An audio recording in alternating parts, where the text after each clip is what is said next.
December 19th, 1944, 3:17 a.m., Bastogne, Belgium. The forest is silent in the way only extreme cold can make it silent.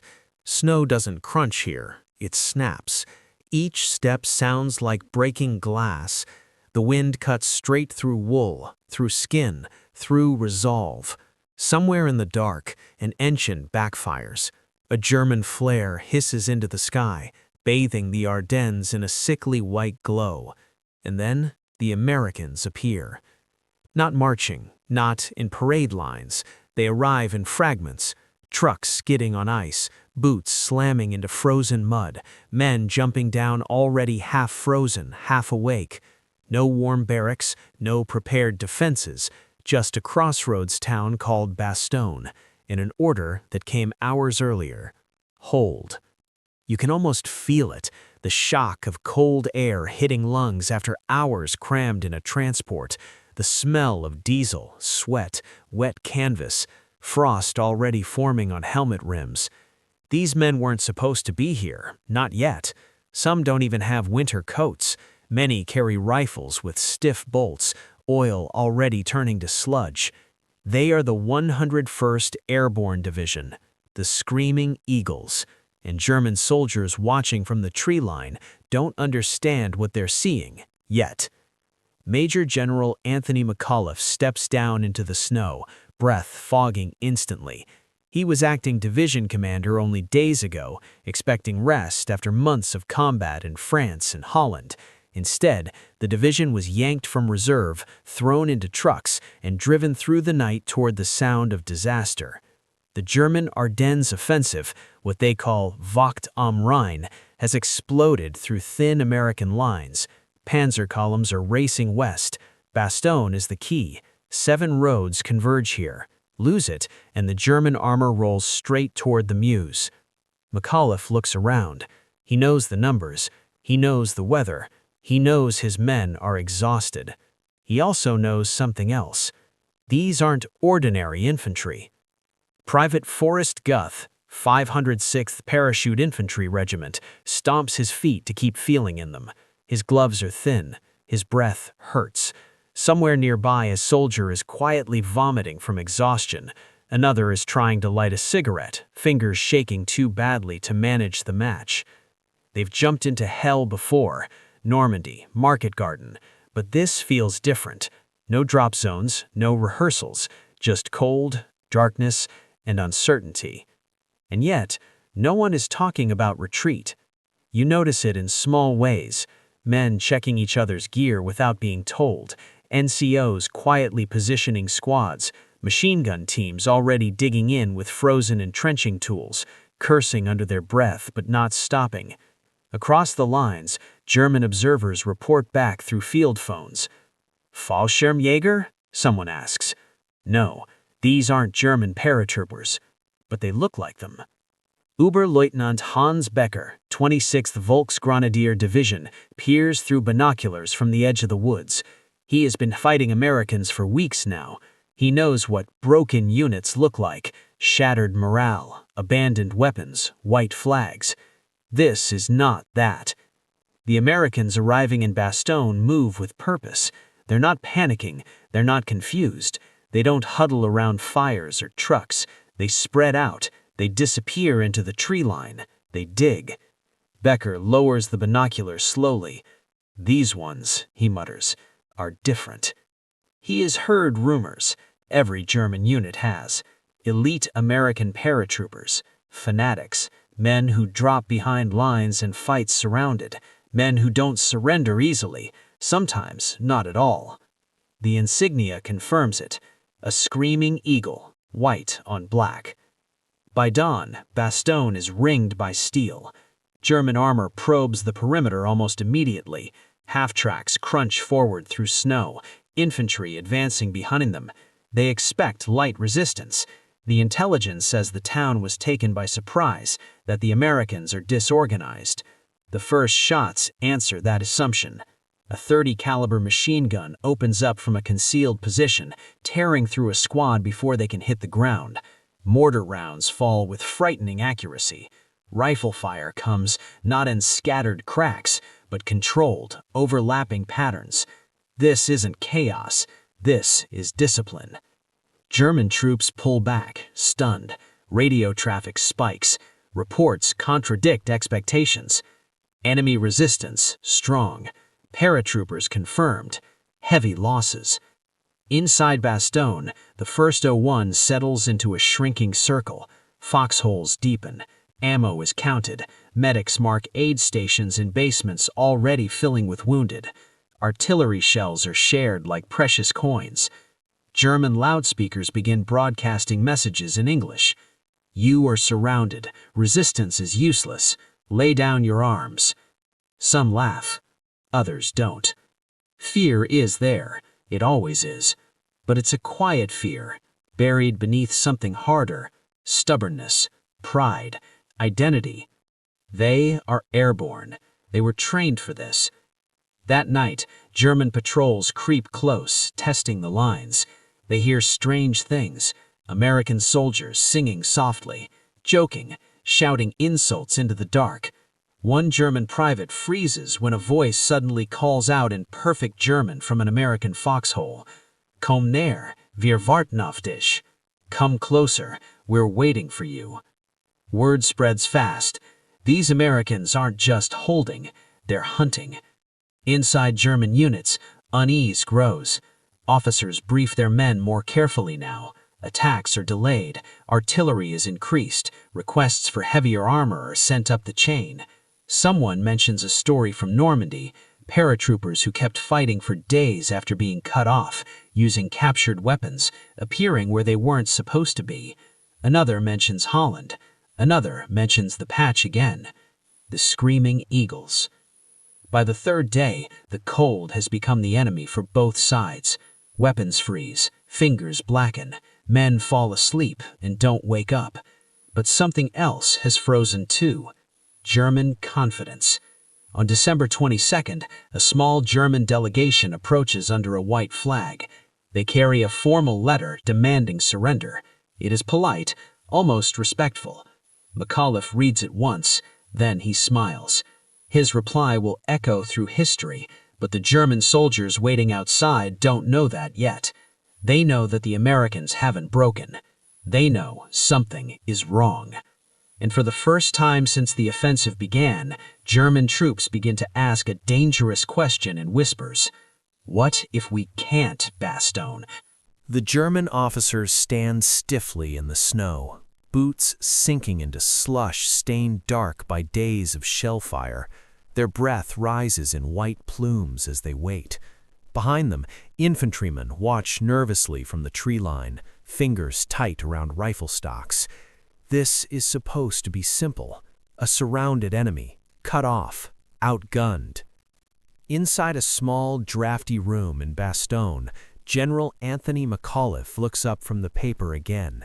The message is precise, formal, almost courteous. The fortune of war has changed. This time, the USA troops in and near Bastogne have been encircled. If you continue to resist, 1 German artillery corps and 6 heavy anti-aircraft battalions are ready to annihilate you. For a moment, no one speaks. Then McAuliffe exhales sharply, a puff of breath in the freezing air. Oh, nuts. The room breaks into brief laughter. Not loud, not careless, the kind of laughter men use to keep something worse from rising. Colonel Harry Kinnard pauses. Sir, do you want to put that in writing? McAuliffe thinks for a second, then nods. Yes. The reply is typed quickly. No flowery language, no signature flourish, just 4 words. Nuts. When the German officers read it, confusion ripples across their faces. They ask for clarification. An American liaison explains, almost apologetically, it means go to hell. The message is carried back through the snow. And something shifts. German commanders expected negotiation, expected delay, expected fear. They got mockery. In the German ranks, the effect is immediate and unsettling. Soldiers whisper about it in foxholes and behind tanks warming their engines. A surrounded unit doesn't answer like that. A desperate force doesn't joke. This isn't bravado for show.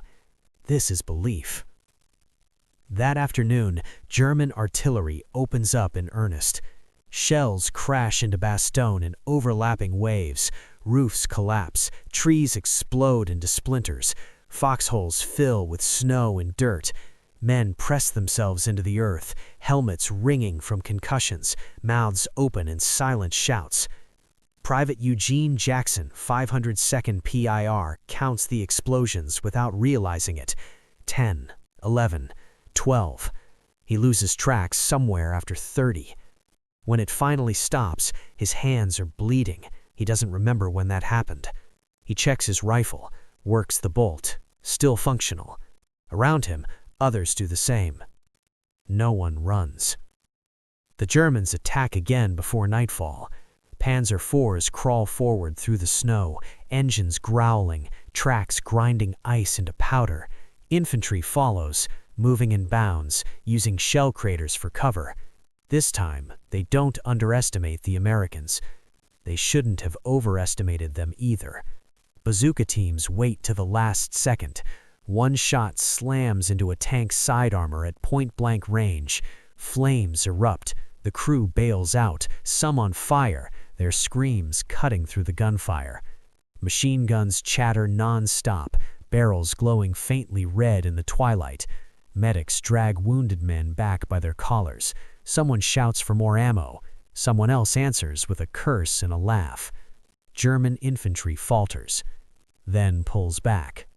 Again. By night, the temperature plummets, 15 below freezing. The wounded suffer worst. Morphine is almost gone. Plasma is rationed. Surgeons work with numb fingers, sometimes using saws warmed over candles just to cut. Outside, German patrols listen. They hear Americans singing Christmas songs. Off-key, quiet, defiant. It makes no sense. Lieutenant Karl Weiss, 2nd Panzer Division, writes in his notebook by flashlight, "These airborne troops do not behave like normal Americans. They counterattack when surrounded. They appear calm under fire. Losses do not seem to reduce their resistance." He underlines the last sentence twice. Weiss has seen veteran units break. He has seen men with medals throw down rifles and beg. This feels wrong, as if the Americans have accepted something already and moved past fear entirely. Among the troops, a phrase begins to circulate. They don't think they're surrounded. They think we are. On December 23rd, the clouds finally break. At first, no one believes it. Men stare upward, squinting into pale winter sunlight, like prisoners seeing daylight for the first time in weeks. Then they hear it. Engines. Hundreds of them. C-47s roar overhead, low and slow. Parachutes blossom across the sky, white, green, orange, drifting down with ammunition, food, medicine. Men cheer. Some cry openly. Others simply sit down in the snow, exhausted beyond emotion. The German gunners fire, but it's too late. The siege is no longer airtight.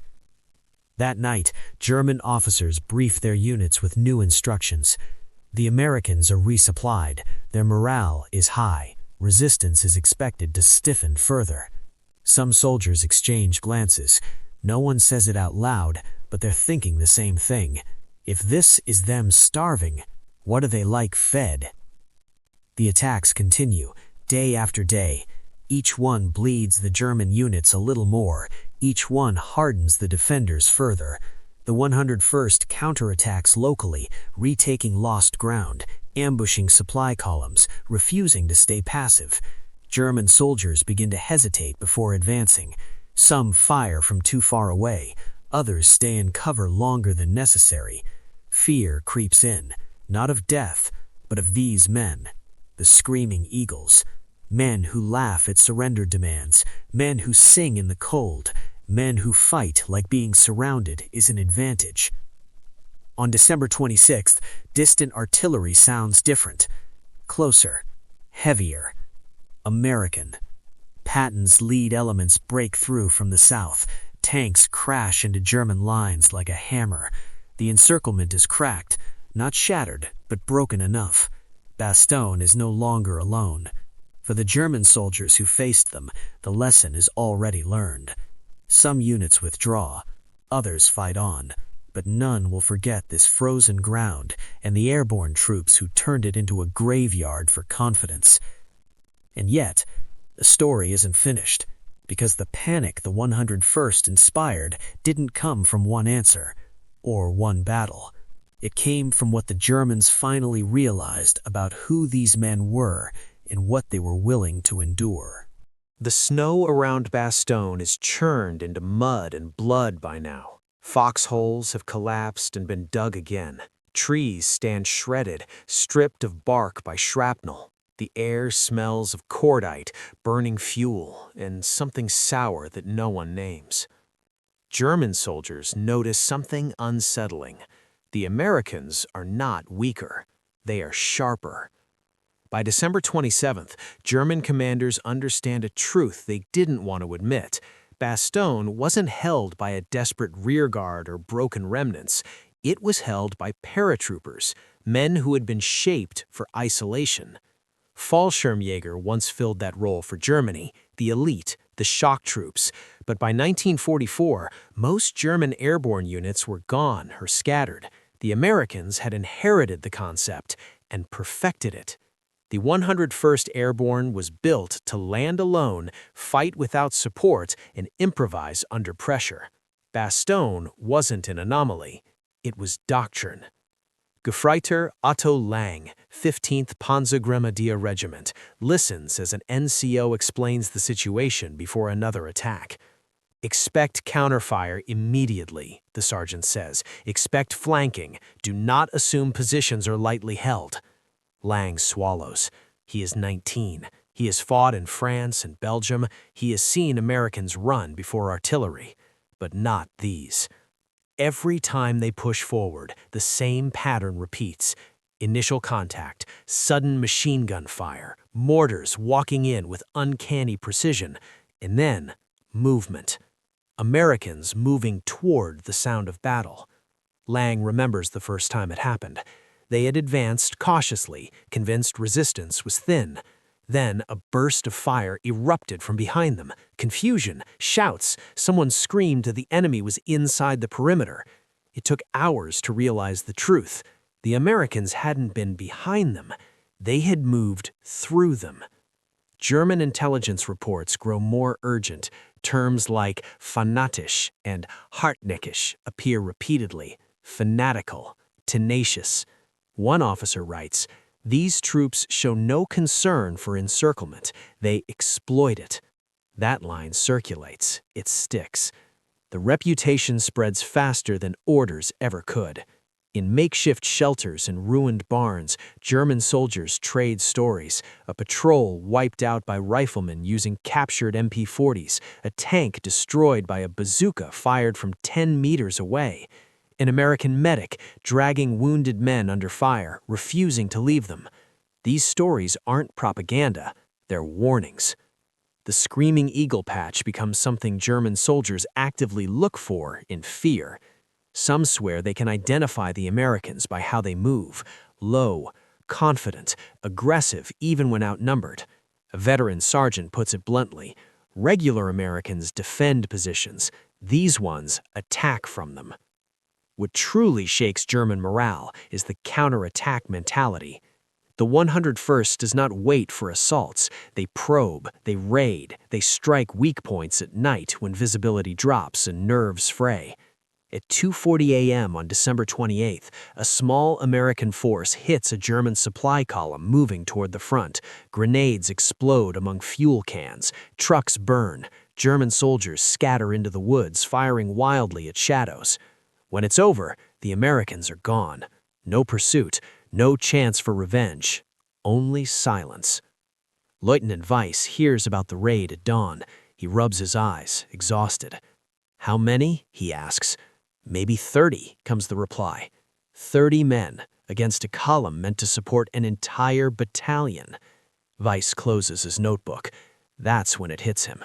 This isn't just about Bastogne. This is psychological warfare. For German troops, Bastogne becomes a name spoken with unease. Orders to attack it are met with silence, not enthusiasm.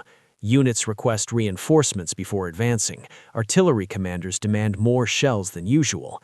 The fear isn't of dying, it's of being outmatched, of fighting an enemy who refuses to behave as expected. And beneath it all lies the most terrifying realization of all. The Americans at Bastogne are exhausted, hungry, frozen, and still they are winning. What would they be like under normal conditions?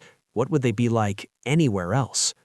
The panic sets in, not as screaming, but as hesitation, a pause before advancing, a delay in an order, a step slower than before. In war, that is often enough. By early January, German pressure begins to ease, not because orders demand it, but because confidence has bled away. The 101st hasn't just held ground, they've broken belief. And the men who face them will carry that lesson long after the snow melts, because Bastogne wasn't just a battle, it was a warning. But the story doesn't end in Belgium, because the fear the 101st inspired didn't stay frozen in the Ardennes. It followed German soldiers wherever the Screaming Eagle appeared next, and that fear would shape decisions, retreats, mistakes that would cost Germany the war faster than any bomb. January 5th, 1945. Western Front. The snow is thinner here, trampled into gray slush by weeks of movement. The sky hangs low and metallic, the kind that presses down on a soldier's thoughts. German units are pulling back, not in panic, not in rout, but with a quiet urgency that betrays something deeper than orders. They are adjusting. Because now, when reports mention airborne troops, commanders listen differently, especially when the name 101st appears. In a ruined farmhouse turned command post, General Hasso von Manteuffel studies the map. He is no fool, one of Germany's most capable armored commanders. He understands that Bastogne was not lost simply to material disadvantage. It was lost to will. The Americans there had been cut off, frozen, starved, and had still attacked outward. That changes how you plan, how you commit reserves, how you risk armor. Manteuffel circles a location with his pencil, then hesitates. "If the airborne are here," he says quietly, "we do not advance blindly." That sentence would have been unthinkable months earlier. For German soldiers, the fear becomes procedural. Scouts are sent farther ahead than before. Attacks wait for heavier artillery preparation. Infantry advance more slowly, more cautiously, even when time is critical. The battlefield rhythm shifts, and the Americans feel it. Private James Pee Wee Martin, 506th PIR, notices the difference almost immediately during later engagements. The Germans aren't pushing as hard. They fire more from distance. They pause longer before assaulting. "They're careful now," someone mutters in a foxhole. Careful is another word for afraid.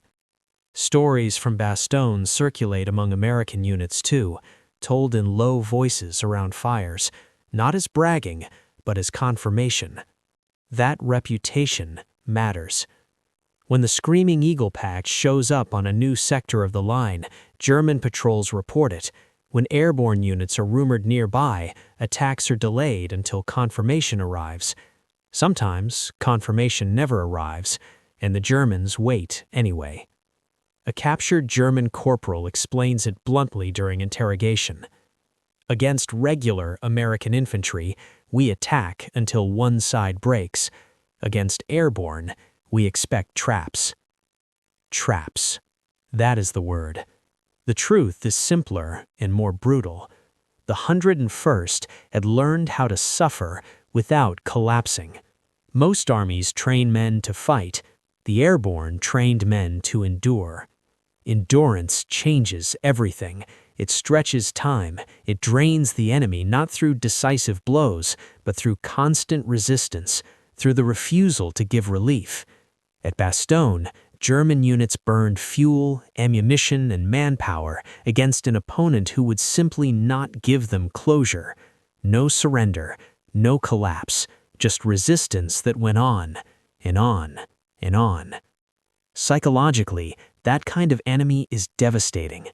German soldiers had grown used to patterns: artillery, advance, breakthrough, or resistance, encirclement, surrender. Bastogne broke that logic. Encirclement no longer meant victory. Sometimes it meant disaster. By late January, the Ardennes offensive is effectively spent. The initiative is gone. German units withdraw to defensive positions they know they cannot hold indefinitely. And every time airborne units appear in after-action reports, the language is the same. Stubborn, aggressive, unyielding, never weak, never disorganized. The panic the 101st inspired wasn't screaming terror, it was calculation. The kind that makes commanders hesitate, the kind that turns bold plans into cautious ones, the kind that loses wars. For the men of the 101st, Bastogne becomes more than a battle honor. It becomes an identity, reinforced under the harshest conditions imaginable. They didn't just survive the siege, they proved something to themselves, to their allies, and to their enemies. That there were American units who could be surrounded and still dominate the psychological battlefield. And that lesson would echo.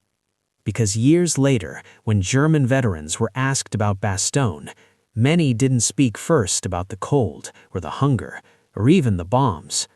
They spoke about the Americans who wouldn't quit, who answered surrender demands with a joke, who made being surrounded feel like a threat, not to themselves, but to everyone else. The Screaming Eagles didn't just defend Bastogne, they inverted fear. They made the enemy carry it instead. And that is why even decades later, the name still carries weight, still carries memory, still carries unease. Because once you've faced an enemy who doesn't break, you never forget them.